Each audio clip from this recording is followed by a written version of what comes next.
नमस्कार मित्रों, वाल्मीकि रामायण में प्रभु श्री राम के पुत्र लव और कुश की गाथा का बहुत ही मार्मिक वर्णन किया गया है। सीता जब गर्भवती थी तब श्री राम के कहने पर लक्ष्मण उन्हें वाल्मीकि आश्रम छोड़ आए थे। लव और कुश का जन्म वहीं हुआ और वहीं उनका लालन पोषण, शिक्षा और दीक्षा का कार्य भी हुआ।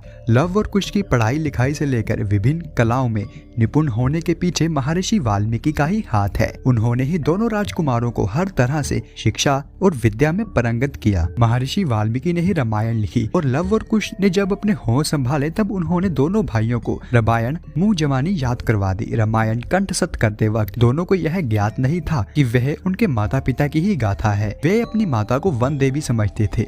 राम कथा कंठस्थ करते वक्त लव और कुश के मन में कई प्रश्न थे। पहला यह है कि राम ने आखिर प्रजा के कहने पर माता सीता को क्यों छोड़ दिया। एक बार की बात है, श्री राम ने अश्वमेध यज्ञ किया और यज्ञ का श्वेत अश्व यानी घोड़ा छोड़ दिया। यह घोड़ा भटकते हुए जंगलों में वाल्मीकि आश्रम के नजदीक जा पहुंचा। वहां लव और कुश ने इस घोड़े को पकड़ लिया। घोड़ा पकड़ने का अर्थ है अयोध्या के राजा को चुनौती देना।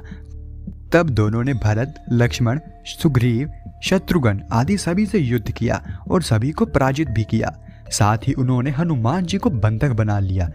यह सुनकर राम स्वयं युद्ध करने के लिए आए और जब श्री राम ने अपना बाण धनुष पर चढ़ाया तभी ऋषि वाल्मीकि आ गए और कहने लगे कि आप यह क्या कर रहे हैं, बालकों पर तीर चला रहे हैं। तब वाल्मीकि जी राम और लव कुश को समझाकर युद्ध को रोकते हैं और लव और कुश से कहते हैं कि यह तुम्हारे पिता के समान है, इनसे क्षमा मांगो। दूसरी ओर वह बंधक बने हनुमान जी से कहते हैं कि आप यह अश्वमेध का घोड़ा ले जा सकते हैं। उधर यह बात वन देवी यानी माता सीता को पता चलती है।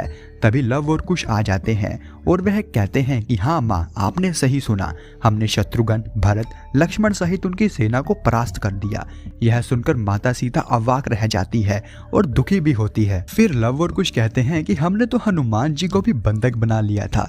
यह सुनकर माता सीता कहती है कि यह तुमने क्या किया, वो तो मेरे पुत्र के समान है, तुमसे पहले तो वो मेरे पुत्र हैं। यह कहते हुए माता सीता रोने लगती है। यह देखकर लव और कुश भी अचरज में रह जाते हैं। फिर वो कहते हैं कि हमसे लड़ने तो स्वयं अयोध्या के राजा राम आए थे।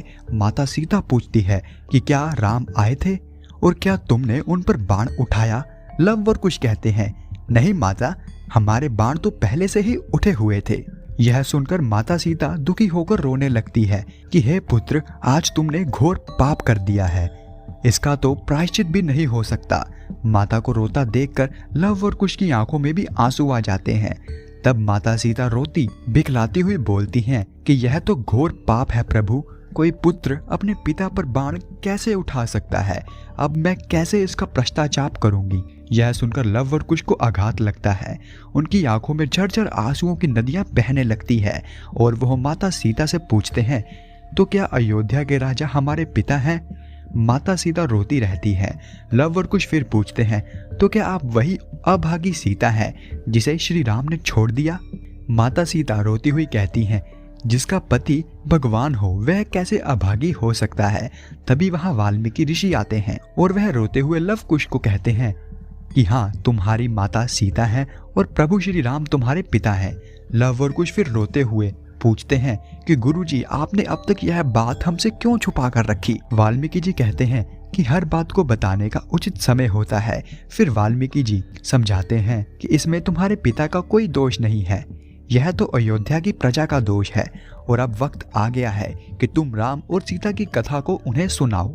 वाल्मीकि ऋषि की आज्ञा लेकर लव और कुश संपूर्ण अयोध्या में घूम घूम कर राम और सीता की कथा के साथ माता सीता की व्यथा को भी गाकर सुनाते हैं।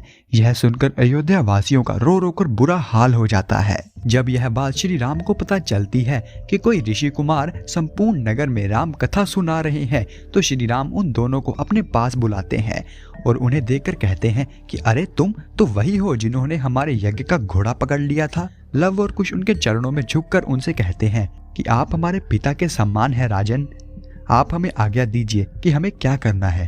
तब श्री राम उनसे कहते हैं कि हमने सुना है कि तुम श्री राम कथा सुना रहे हो। तब लव और कुश कहते हैं कि हाँ, हमारे गुरु ने हमें यह कथा सुनाई है।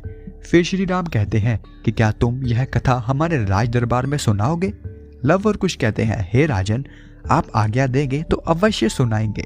फिर लव और कुश प्रतिदिन दरबार में श्री राम की कथा सुनाते हैं और कथा के अंत में वह माता सीता के वाल्मीकि आश्रम में गुजरे कठिन समय का वर्णन करते हैं। सीता माता की कथा सुनकर सभा में उपस्थित लक्ष्मण, शत्रुघ्न, भरत, जनक, कौशल्य, सुमित्रा के कई ऋषि, विश्वामित्र और प्रजाजनों की आंखों में आंसुओं की नदियां बहने लगती है। तब अंत में इस कथा के दौरान वह प्रकट कर देते हैं कि हम उसी सीता के पुत्र हैं। यह सुनकर संपूर्ण राम दरबार स्तंभ और आवक रह जाता है। तो दोस्तों, यह था आज का वीडियो। उम्मीद है कि आपको वीडियो पसंद आया होगा। अगर वीडियो पसंद आया है तो कमेंट्स में जय श्री राम जरूर लिखें। धन्यवाद।